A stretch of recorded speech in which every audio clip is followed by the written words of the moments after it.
Howdy folks, it's your boy, or maybe I'm not your boy. Actually, I'm not anybody's boy. I'm a man with muscles and a pickup truck. I guess that's as good a segue as any to the main topic of this video.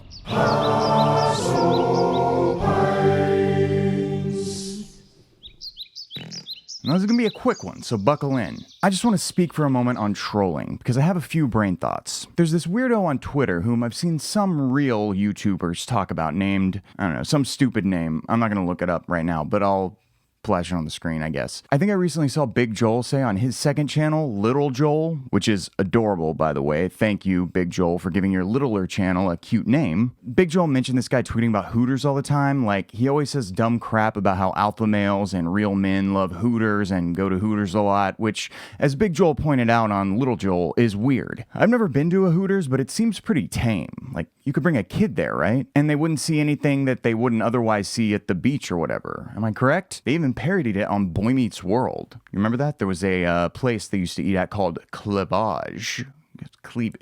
Hooters.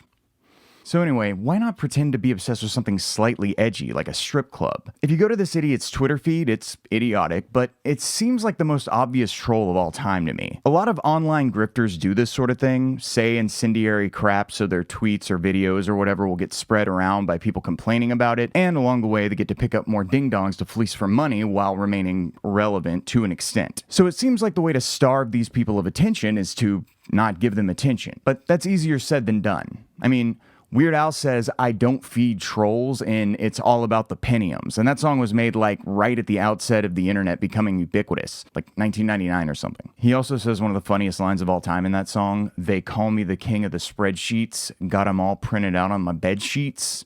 That is prime dumb humor right there. So yeah, the phrase "don't feed the trolls" has been around since the 90s at least. And we not only seem to have not learned our lesson, I mean, we've let the trolls get completely out of control to the point of electing a troll as president in 2016. You know, I was recently thinking about how Trump managed to remain the main character of our reality for what must be a record amount of time, especially for this era, and that the current main character of our reality is Elon Musk. And right before that, it was Kanye for a bit. I don't know if I'd call what Kanye is doing a troll, but it definitely is having trolly effects. So to get noticed by like everybody, you just have to broadcast controversial, racist, bigoted, but most of all stupid crap to enough people to ignite a steady background hum of retaliation to that stupid crap that will sustain your public profile indefinitely. Well, this is all pretty basic stuff, but the reason I wanted to make a little episode of Hoss Opines about this is that I've been doing a little bit of trolling myself. New and longtime subscribers alike may have noticed me posting a lot of shorts lately. They are almost universally dumb jokes and cute dog videos. And I'm basically doing that because I have a job and make music, and I have a podcast and a GFF and 2 dogs. Here's one of them, and all this. I don't know if you can see Fancy in the shot right now.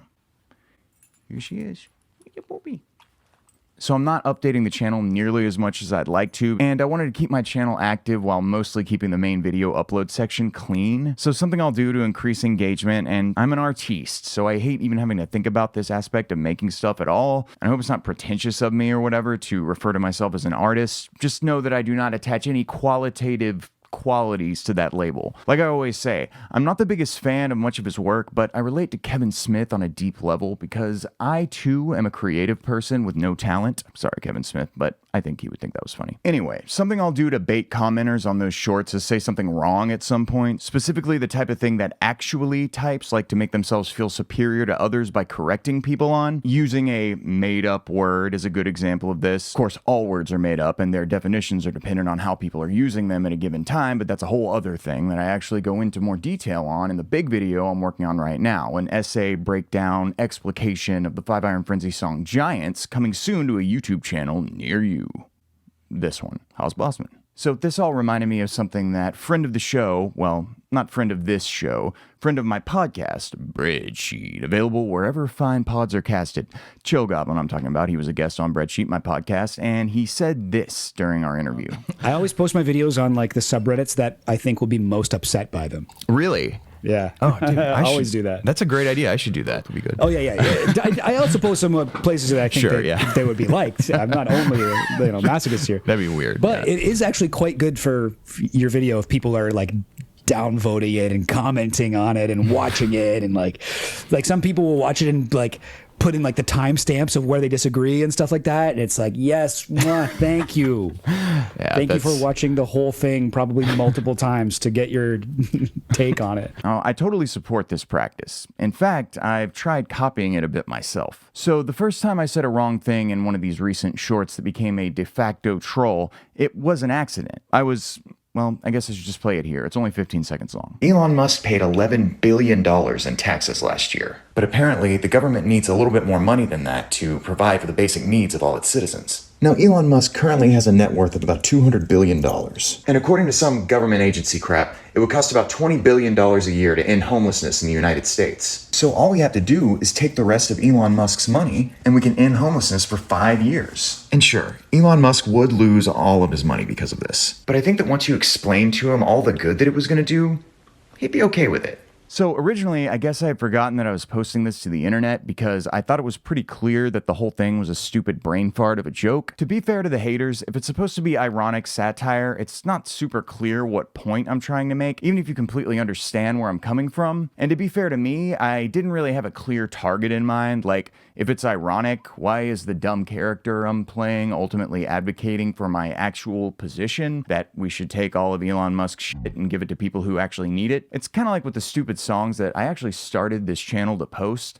It's kind of freeing to make intentionally stupid and bad on some level music because it shields my ego from being damaged when people don't like it. And by exaggerating my naivete and stupidity and ignorance in those shorts, my ego has an out when people, deservedly so, call me an idiot. But I think this short in particular does fall victim to this satire pitfall from my favorite meme. Satire requires a clarity of purpose and target, lest it be mistaken for and contribute to that which it intends to criticize. You know, I always assumed that was a quote from some fancy literary scholar or something, but it looks like it originated in a Tumblr post.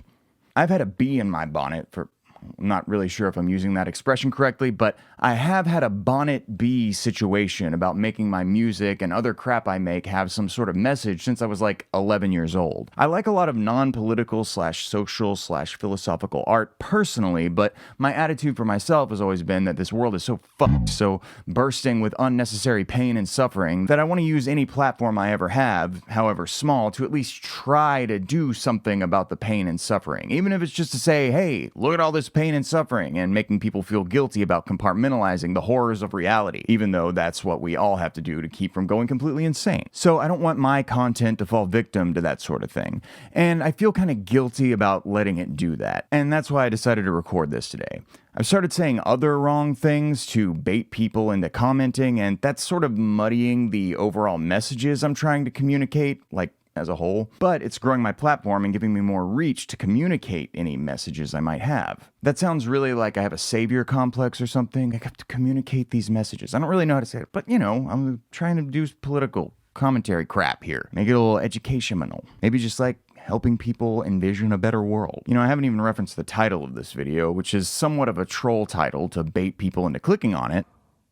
Oh, that's why they call it that. See, even that stupid joke I just made myself its butt. Self-deprecating humor is in my bones, but beyond a certain point, does it undercut what I'm trying to get across? And on the trolling thing, I criticize other people, like that Twitter alpha male guy I referenced earlier, for doing pretty much the exact same thing I'm doing just to get engagement. Right-wingers feel no shame about anything, it seems, but they don't feel bad about baiting libs and leftists into outrage because we're godless worshippers of Moloch Obama who deserve to be trolled. But as fun as it can be sometimes, I'm not trying to own anybody so much as I'm trying to put out positive messages advocating for stuff that would improve everyone's lives and make racists and bigots less miserable so they don't feel the impulse to direct their ire toward ethnic minorities, gay folks, and leftists. People who have nothing to do with their shitty lives and in many cases are actively trying to improve the world in ways that would make their lives less shitty and get them to redirect their hatred toward the true privileged elites who actually hold all the power in our society, trans people. So I guess the point I'm trying to make here is this. I'm going to keep trolling right-wingers and other various ding-dongs, or excuse me, dings-dong, but I made this video about how I feel guilty and conflicted about it, so it's okay for me to do that.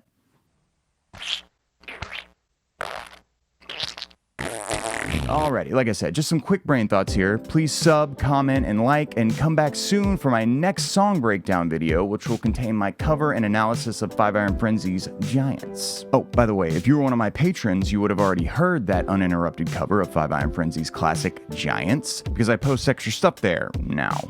Sorry, there's not much on that Patreon right now, but I'm working on making it a place you can go for more Hoss. I'm at Hoss_Bossman on all the stupid dumb crap that Mark Zuckerberg and Elon Musk own. My podcast is called BREADSHEET and has a brand new episode out right now. And I make a lot of other stuff, sundries, if you will, all of which you can find at www.hoss.fun for all your Hoss needs. Oh, and do me a favor, and until next time, make sure that you flood the soul of every sentient being you encounter with healing light. Love ya. Mwah.